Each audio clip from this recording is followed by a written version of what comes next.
दोस्तों, हर जलते दीपक तले अंधेरा होता है। हर रात के पीछे एक सवेरा होता है। गौर करेंगे आप, हर जलते दीपक तले अंधेरा होता है। हर रात के पीछे सवेरा होता है। लोग डर जाते हैं मुश्किलों को देखकर। लोग डर जाते हैं मुश्किलों को देखकर। हर मुश्किल के पीछे सफलता का एक सवेरा होता है। हर मुश्किल के पीछे सफलता का एक सवेरा होता है। दोस्तों, आपका बहुत बहुत स्वागत है, अभिनंदन है आपके अपने YouTube channel Aryan institute Allahabad में।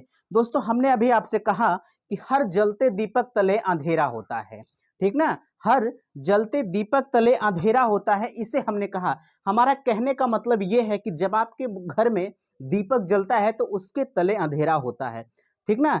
तो आप इससे अंदाजा लगा सकते हैं कि हम क्या हैं, कैसे हैं। इसीलिए मैं आपको शेरो शायरी क्यों सुनाता हूं। मैं आपको मोटिवेट करने के लिए सुनाता हूं कि आप अपने कर्मों के प्रति मोटिवेट हो। जब तक आप किसी बात के लिए मोटिवेट नहीं होंगे तब तक आप जिंदगी में कुछ नहीं कर पाएंगे। इसलिए हमेशा धैर्य को बनाए रखें, हमेशा अपने आप को अडिग समझें, ठीक ना। चलिए, अब हम ऐसी बातों को न करते हुए आते हैं अपने मेन टॉपिक पर। आप लोगों का कमेंट बार बार आ रहा था कि क्या हम डीएलएड के साथ कोई और कोर्स कर सकते हैं। देखिए, आपके सामने लिखा है कि क्या हम डीएलएड के साथ कोई और कोर्स कर सकते हैं, कॉलेज अलॉटमेंट कैसे होता है और फीस पर आज हम आपसे विस्तृत चर्चा करने वाले हैं। आपका ये भी कमेंट आया था कल रात को जब मैंने एक वीडियो पब्लिक किया, तो आप लोगों ने कहा कि सर क्या डेट बढ़ेगी। तो आप डेट बढ़ने की 0% चांसेस हैं। मीन्स आप डेट आपकी नहीं बढ़ेगी। डेट आपकी क्यों नहीं बढ़ेगी? कि डेट आपकी इसलिए नहीं बढ़ेगी क्योंकि अब जब आपका काउंसलिंग शेड्यूल जारी कर दिया गया है तो अब किसी भी कंडीशन में डेट बढ़ने की कोई चांसेस नहीं है। अब हम डेट पे चर्चा नहीं करेंगे, ठीक ना। चलिए, देखिए आपके सामने लिखा गया है कि क्या डीएलएड के साथ कोई और कोर्स कर सकते हैं। तो डीएलएड के साथ आप कोई कोर्स नहीं कर सकते हैं, ठीक ना। डीएलएड के साथ आप कोई कोर्स नहीं कर सकते हैं, बट कोर्स अगर आप करते हैं तो उसमें एक कंडीशन होनी चाहिए। हर कोर्स आप जैसे एमएससी वगैरह करते हैं, एमए वगैरह करते हैं, तो उसमें रेगुलर और प्राइवेट होता है। हालांकि आपका डीएलएड तो रेगुलर होगा, ठीक ना। बट एमएससी और एमए जो आपका होता है, और भी एमकॉम वगैरह बहुत सारे कोर्सेज हैं, अगर उसमें रेगुलर और प्राइवेट दिया गया है तो आप रेगुलर तो नहीं कर पाएंगे क्योंकि आप एक साथ दो जगह नहीं जा सकते हैं। जब भी आप जाएंगे तो प्राइवेट के तौर पर जाएंगे। आप प्राइवेट कोर्स कर सकते हैं कोई भी, ठीक ना। आप किसी भी महाविद्यालय से अगर जहां प्राइवेट एडमिशन होता है आप प्राइवेट कोर्स को कर सकते हैं, कोई दिक्कत आपको नहीं होगी। हाँ, आप दोनों मार्कशीट को एक साथ भी लगा सकते हैं, कोई दिक्कत नहीं है। बट आपका जो नेक्स्ट अगला कोर्स होना चाहिए जो आप साथ में कर रहे हैं वो आपका प्राइवेट होना चाहिए, ठीक ना। आपके सारे कंफ्यूजन दूर हुए। चलिए, अगला क्या है, कॉलेज अलॉटमेंट कैसे होता है। देखिए, जो आपका कॉलेज अलॉटमेंट होता है वह आपकी स्टेट रैंक पहले जारी की जाती है, ठीक ना। स्टेट रैंक आपकी जारी की जाएगी। स्टेट रैंक में आपकी कैटेगरी रैंक होती है, ठीक ना। स्टेट रैंक में आपकी कैटेगरी रैंक होती है। उसके बाद स्टेट रैंक के हिसाब से आपको एक शेड्यूल दिया जाएगा, जो कि हमने शेड्यूल पर आपको ऑलरेडी वीडियो दे चुका हूं। आप अगर नहीं देखे हैं तो काउंसलिंग शेड्यूल को देखिए, मैंने बहुत अच्छी तरह से आपको समझाने का प्रयास किया है, ठीक ना।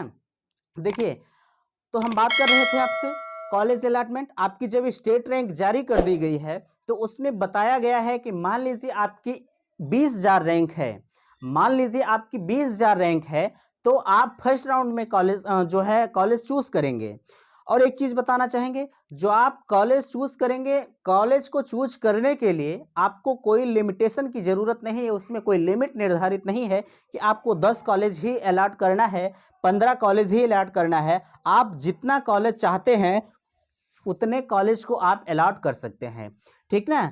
चलिए, अलॉटमेंट आपकी रैंक के हिसाब से होगा। जितनी रैंक आपकी आई है, जिस रैंक में जैसे आप फर्स्ट राउंड में होंगे तो आप 1,30,000 से जाएंगे, सॉरी 1 से 30,000 रैंक तक फर्स्ट राउंड में जो है अलॉट होगा।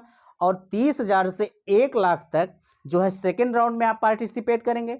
और जो है 1,00,000 से 1,42,000 जो भी है वो लास्ट में आप पार्टिसिपेट करेंगे। बट इसमें एक कंडीशन और है कि अगर आप फर्स्ट राउंड में कॉलेज नहीं अलॉट हुआ तो आप सेकंड में भाग ले सकते हैं, उसमें आप अलॉट करिए। अगर उसमें भी आपको कॉलेज नहीं अलॉट होता है तो उस कंडीशन में आप तीसरे राउंड में कॉलेज को अलॉट कर सकते हैं। किसी न किसी राउंड में आपको कॉलेज मिल ही जाएगा। बट ऐसी बात नहीं है, आपको जब कॉलेज आप अलॉट कर देते हैं तो आपको कॉलेज 100% मिल जाता है, ठीक ना।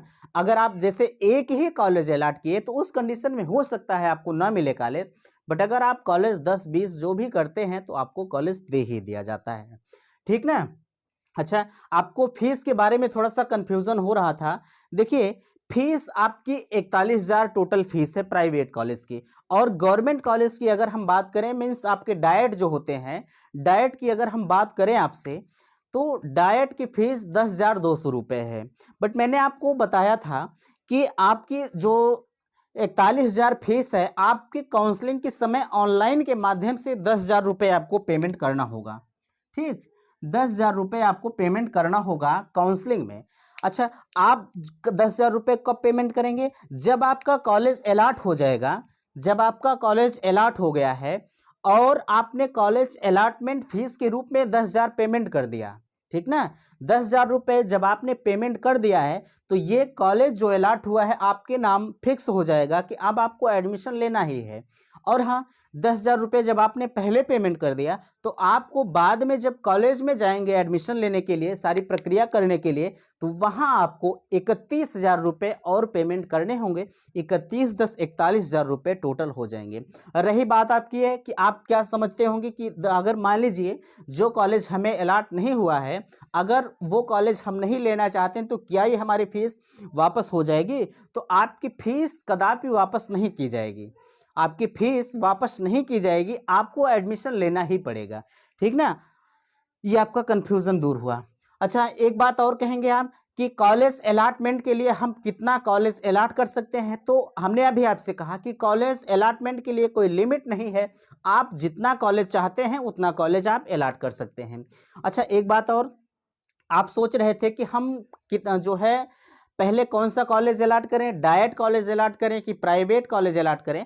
ये आपकी सीट के ऊपर डिपेंड करता है कि आप जो है, जैसे मान लीजिए अगर आपकी रैंक 20,000 आई है तो आप सारे डाइट कॉलेज को लॉक कर दीजिए, ठीक ना। आप सारे डाइट कॉलेज को लॉक कर दीजिए। हाँ, अगर आपकी रैंक जो है, क्योंकि 10,000 जो है 10,000 के समथिंग आपकी सीट है डाइट कॉलेज की, तो अगर आपकी रैंक 15,000 आती है तब भी ये उम्मीद की जा सकती है कि आपको डाइट कॉलेज मिल जाएगा, ठीक ना। तो पहले आप डाइट कॉलेज को चूज करिए जिसे आप अच्छा समझते हो, जिसे आप अच्छा समझते हो, पहले आप वो कॉलेज को चूज करें। उसके बाद आप अगर प्राइवेट कॉलेज की तरफ जाते हैं तो जो आपके सबसे नज़दीक कॉलेज लगे उसे आप चूज करें। जैसे आपके घर के आस पास जो कॉलेज हो उसे आप पहले प्रायोरिटी दें। क्यों? क्योंकि आपको जब प्राइवेट ही करना है तो हम दूर क्यों जाएं? हाँ, अगर आपका उद्देश्य है हम दूर जाएंगे तो भाई आप दूर जा सकते हैं। ये आपके ऊपर स्वतः निर्भर करता है कि हम कैसा कॉलेज कहाँ चूज करते हैं, वो सब कुछ आपके ऊपर है, ठीक ना। बट अगर आपकी इच्छा है तो मैं डाइट से ही करूंगा तो आप डाइट कॉलेज को चूज करें, उसके बाद आप प्राइवेट की तरफ जाएं, ठीक ना। हाँ, अगर आप वीडियो पसंद आया है तो आप जो है कमेंट बॉक्स में जाएंगे, कमेंट करेंगे और वीडियो को लाइक जरूर किया करें, क्योंकि अगर आप वीडियो को लाइक करते हैं तो थोड़ा सा हमारा मोटिवेशन बढ़ता है और हम आपके लिए अनवरत मेहनत करने के लिए अग्रसर रहते हैं। तो थैंक्स, धन्यवाद।